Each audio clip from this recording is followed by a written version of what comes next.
Assalamualaikum warahmatullahi wabarakatuh.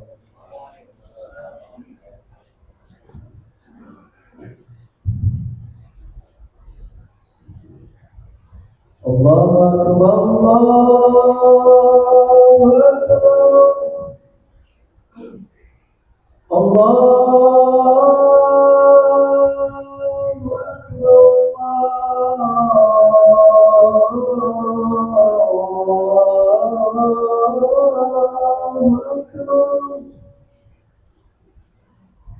Asyhadu an la ilaha illallah.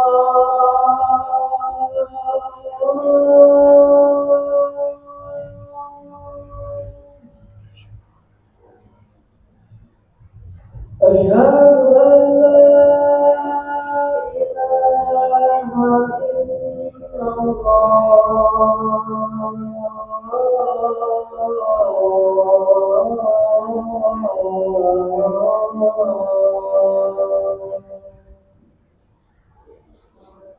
أشهد أن محمدا رسول الله.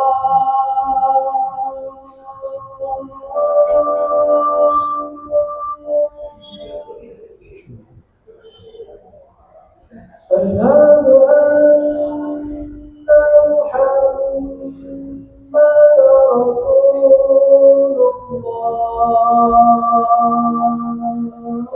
أن محمدا رسول حي على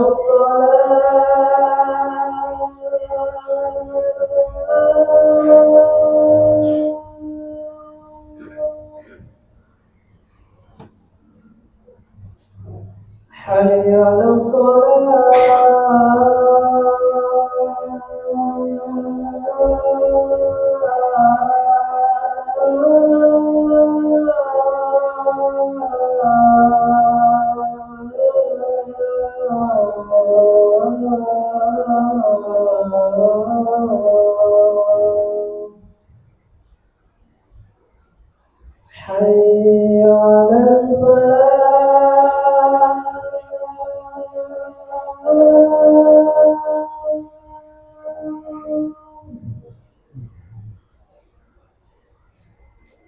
حي على حي على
Innal hamdalillah nahmaduhu wa nasta'inuhu wa nastaghfiruh wa na'udzu billahi min shururi anfusina wa min sayyiati a'malina.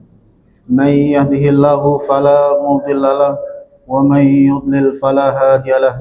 Ashhadu an la ilaha illallah wahdahu la syarika lahu. Lahul mulku wa lahul hamdu wa huwa ala kulli syai'in qadir. Syahadatu 'abdihi wa ibni 'abdihi wa ibni amatihi ومن لا غنى به طرفة عين عن رحمته وأشهد أن محمدا عبده ورسوله حبيبه وخليله أفضل المخلوقين وأكرم السابقين واللاحقين والصلاة والسلام على أشرف الأنبياء والمرسلين وعلى آله وصحبه أجمعين. قال الله تعالى في القرآن الكريم: أعوذ بالله من الشيطان الرجيم. يا أيها الذين آمنوا اتقوا الله حق تقاته ولا تموتن إلا وأنتم مسلمون. وقال رسول الله صلى الله عليه وسلم اتق الله حيثما كنت وأتبع السيئة الحسنة تمحها وخالق الناس بخلق حسن. Ma'asyiral muslimin jamaah salat Jumat rahimakumullah. Alhamdulillah, pada kesempatan siang hari ini kita dipertemukan oleh Allah Subhanahu wa taala di tempat yang mulia ini untuk bersama-sama kita menghadiri seruan Allah, menghadiri undangan Allah yaitu melaksanakan salat Jumat. Sebagaimana firman Allah dalam surat Jumat ayat 9, Ya ayyuhalladzina amanu idza nudiya lis-salati min yaumil jumu'ati fas'au ila dzikrillahi wa dzarul bai' dzalikum khairul lakum in kuntum ta'lamun.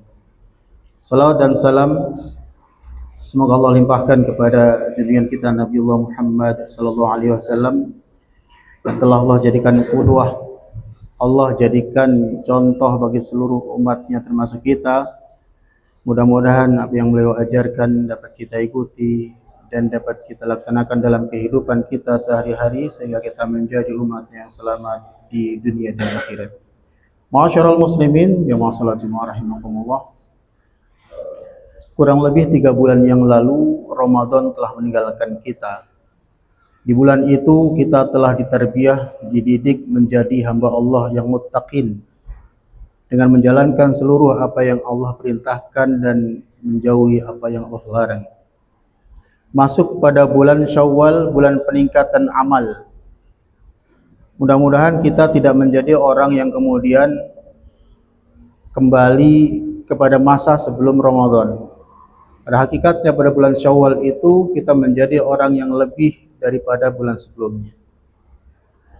Para jamaah rahimakumullah, saat ini kita sudah memasuki bulan haram, di mana di dalam Islam ada 4 bulan haram, yakni bulan Dzulqa'dah saat ini, Dzulhijjah, Muharram, dan Rajab. 4 bulan ini adalah bulan yang sangat dimuliakan oleh Allah Subhanahu wa taala. Dalam surat At-Taubah ayat 36 Allah Subhanahu wa taala berfirman, Inna iddatash syuhuri 'indallahi 12 syahran fi kitabillahi yauma khalaqas samawati wal ard minha arba'atun hurum. Hitungan bulan dalam 1 tahun itu ada 12 dan 4 bulan diantaranya adalah bulan haram. Kita memasuki pada bulan Dzulqa'dah, bulan ke-11 dari bulan Hijriyah. Ini banyak umat Islam yang menghafalkan bulan Hijriyah saja, banyak yang hafal. Tapi kalau Masehi, Januari sampai Desember dibulak-balik hafal. Islam punya kalender tersendiri, kalender Hijriyah. Tapi banyak ketika umat Islam ditanya sebutkan bulan-bulan Hijriyah, nggak ada yang bisa. Adapun jarang. Kita masuk pada bulan Dzulqa'dah. Ini adalah salah satu bulan haram atau bulan yang dimuliakan oleh Allah Subhanahu wa taala. Maka pada bulan ini atau 4 bulan yang Allah haramkan ini, muliakan ini, hendaklah kita memperbanyak amalan-amalan saleh, memperbanyak ibadah. Terutama kita umat Islam setelah bulan Ramadan yang lalu kita dididik dekat dengan Al-Quran, maka di bulan ini pun kita harus lebih dekat dengan Al-Quran. Ada survei yang mengatakan bahwa 62% kurang lebih guru pendidikan agama Islam sekolah dasar di Indonesia itu belum lancar baca Quran. Ini yang membuat kita miris. Lalu bagaimana generasi muda kita nanti akan berkembang dengan baik? Bagaimana nanti generasi kita akan menggantikan kita sementara mereka diajarkan oleh orang-orang yang tidak fasih membaca Al-Quran? Di bulan Ramadan kita didekatkan oleh Allah Subhanahu wa taala dengan Al-Quran, Syahrul Quran. Maka selepas Ramadan kita tidak menjadi orang yang jauh dari Al-Quran. Termasuk di bulan ini kita biasakan untuk tilawatil Quran. Dalam satu bulan bisa tidak kita menghatamkan Al-Quran? Sangat-sangat bisa bila kita mau. Para jemaah rahimakumullah, dalam satu juz Al-Quran kurang lebih 20 halaman atau 10 lembar. Artinya kita bisa menghatamkan Al-Quran dalam satu juz Al-Quran dalam satu hari. Itu setiap sholat, selesai sholat atau sebelum sholat kita baca 2 lembar atau 4 halaman. Satu hari kita hatam Quran. Yang menjadi masalah adalah ghirrah kita, semangat kita untuk tilawatil Quran. Banyak yang mengecampingkan Al-Quran. Al-Quran dianggap nantilah gitu ya. Lebih penting kepada urusan dunianya. Padahal Al-Quran adalah pedoman hidup kita. Pedoman hidup kita yang memberikan petunjuk dalam kehidupan kita. Saya mengatakan al-hayatu fi dhilalil Qur'an ni'matun la ya'rifuha illa man dzaqaha. Hidup di bawah naungan Al-Quran itu adalah satu nikmat yang tidak bisa dirasakan kecuali orang yang merasakannya. Siapa orang yang bisa merasakan nikmatnya berinteraksi dengan Al-Quran? Yang pertama adalah orang-orang yang membacanya. Jika kita sebagai muslim tidak lagi membaca Al-Quran atau jarang sekali baca Quran, bahkan mungkin lupa kapan terakhir kita baca Quran, mustahil dia akan merasakan nikmatnya berinteraksi dengan Al-Quran. Salah satu amalan yang mungkin tidak bisa kita tinggalkan adalah tilawatil Quran, terutama dalam bulan haram ini. Kita berbanyak tilawatil Quran, memahami Al-Quran, karena kewajiban-kewajiban kita terhadap Al-Quran salah satunya adalah memahami Al-Quran. Bagaimana kita akan menjalankan kehidupan kita sesuai dengan tuntunan Al-Quran jika kita sendiri tidak faham apa yang terkandung dalam Al-Quran? Banyak waktu kita mungkin terbuang sia-sia yang seharusnya kita bisa manfaatkan untuk meningkatkan kualitas keilmuan kita, memahami apa yang terkandung dalam Al-Quran. Para jemaah rahimakumullah, lalu kemudian di bulan haram ini kita berbanyak puasa sunnah. Ada puasa Senin Kamis, kemudian puasa Ayyamul Bid, kemudian nanti ada puasa Dzulhijjah itu, ya, Asyura. Nanti di bulan Muharram ada puasa sunnah juga. Itu bisa kita lakukan jika kita mau. Pada jemaah rahimakumullah, amalan di bulan-bulan haram ini sungguh banyak. Beberapa hari ke depan kita masuki Dzulhijjah. Ya. Sebagian di antara saudara-saudara kita melakukan ibadah haji. Kita yang di sini bisa melakukan ibadah kurban. Ini salah satu amalan atau amal soleh yang bisa kita lakukan. Jangan sampai ketika Allah Subhanahu wa taala berikan kita nikmat hidup sehat ini, kita sia-siakan kehidupan kita untuk hal-hal yang tidak bermanfaat atau hal-hal bahkan yang mendatangkan kemudaratan atau hal-hal yang dapat mengundang kemurkaan Allah Subhanahu wa taala. Di bulan haram ini kita jauhkan dari perbuatan-perbuatan zalim, termasuk pada diri kita sendiri, zalim pada diri kita sendiri. Para jemaah rahimakumullah, salah satu hak yang ada pada diri kita yang harus kita lakukan adalah memberikan makanan rohani kita. Banyak orang yang hanya memikirkan bagaimana dia harus mengurus jasadnya saja. Bagaimana rambutnya harus rapi, bagaimana penampilan harus rapi, tapi tidak memperhatikan bagaimana ruhiyah kita yang begitu kering. Tidak lagi tilawah Al-Quran, tidak lagi beribadah, tidak lagi puasa sunnah. Kering kehidupan kita, yang kita perhatikan adalah kehidupan duniawinya saja. Tampilan-tampilan yang akan dinilai oleh orang saja yang kita perhatikan, sedangkan tampilan yang dinilai oleh Allah Subhanahu wa taala sering kita lupakan. Allah Subhanahu wa taala sudah berikan kenikmatan kepada kita berupa kesehatan, di mana banyak orang yang lupa ketika sehat itu yang seharusnya dia gunakan untuk yang bermanfaat, justru dia gunakan untuk maksiat. Kata Nabi sallallahu alaihi wasallam, ni'matani mawbunun fihi makatsirun minan nas as-sihhat wal faragh. Dua nikmat yang membuat orang itu lalai, lupa. Yang pertama adalah as-sihhatu, nikmat sehat. Banyak orang yang lupa ketika dia sehat. Justru banyak orang yang maksiat ketika dia sehat. Ketika dia sakit baru dia sadar betapa nikmatnya sehat. Maka dia harus kembali kepada Allah Subhanahu wa taala, mengeluh kepada Allah Subhanahu wa taala, memohon agar dikembalikan lagi kesehatannya. Tidak sedikit di antara manusia menggunakan kesehatan untuk maksiat, bahkan sampai ajal menjemputnya dia dalam kondisi bermaksiat pada Allah Subhanahu wa taala. Dan dia akan menyesal para jemaah sekalian.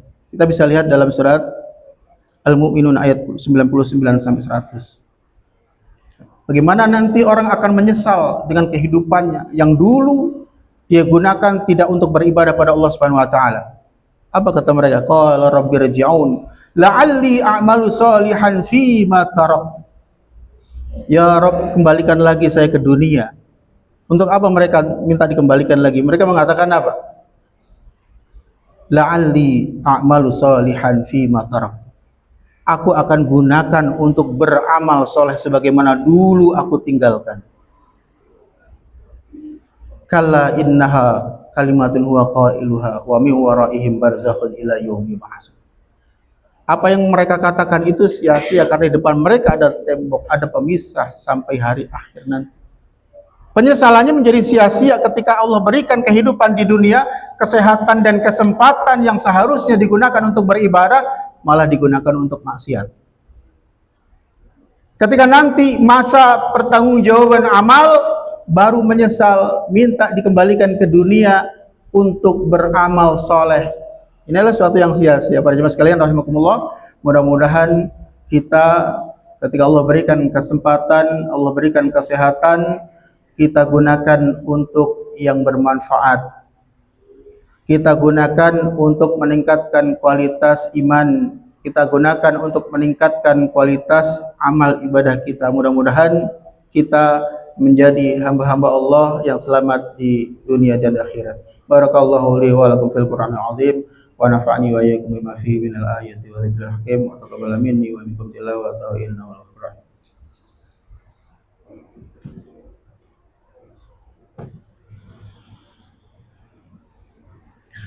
Alhamdulillah alladzi manna 'alal muslimina bi inzalil Qur'anil Karim wa takaffala bi hifdhihi fis suduri wa suturi ila yaumiddin. Asyhadu an la ilaha illallah wahdahu la syarika lahu wa asyhadu anna Muhammadan 'abduhu wa rasuluhu la nabiyya ba'd. Para jemaah rahimakumullah, Allah Subhanahu wa taala mengingatkan kita sebagai seorang pemimpin dalam keluarga kita bahwa kita memiliki tanggung jawab besar atas apa yang kita pimpin. Allah Subhanahu wa taala ingatkan dalam surat At-Tahrim ayat 6, Ya ayyuhalladzina amanu qu anfusakum wa ahlikum nara wa quduhan nasu wal hijarah 'alaiha malaikatun ghiladun syidadun la ya'sunallaha ma amarahum wa yaf'aluna ma yu'marun. Oleh karena itu para jemaah sekalian rahimakumullah, tidak ada cara lain bagi kita untuk menjaga, melindungi diri kita dan keluarga kita dari api nerakanya Allah Subhanahu wa taala kecuali dengan cara senantiasa kita meningkatkan kualitas iman kita, meningkatkan ketaatan kita, meningkatkan kualitas ibadah dan akhlak kita. Mudah-mudahan kita dan keluarga kita menjadi hamba-hamba Allah yang selamat di dunia dan akhirat.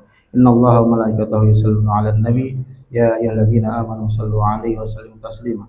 Allahumma shalli 'ala Muhammad wa 'ala ali Muhammad kama shallaita 'ala Ibrahim wa 'ala ali Ibrahim wa barik 'ala Muhammad wa 'ala ali Muhammad kama barakta 'ala Ibrahim wa 'ala ali Ibrahim fil 'alamin innaka Hamidum Majid. Allahumma ighfir lil muslimina wal muslimat wal mu'minina wal mu'minat al ahya'i minhum wal amwat innaka sami'un qaribun mujibud da'wat ya qadiyal hajat. Rabbana zalamna anfusana wa illam taghfir lana wa tarhamna lanakunanna minal khasirin. Rabbana la tuzigh qulubana ba'da idh hadaitana wa hab lana min ladunka rahmah innaka antal wahhab. Rabbana hab lana min azwajina wa dhurriyyatina qurrata a'yun waj'alna lil muttaqina imama. Rabbana atina fid dunya hasanah wa fil akhirati hasanah wa qina adzaban nar.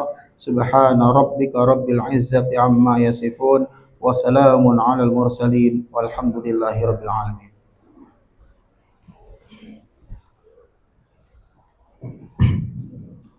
Allahu akbar, la ilaha illallah, asyhadu anna Muhammadan rasulullah.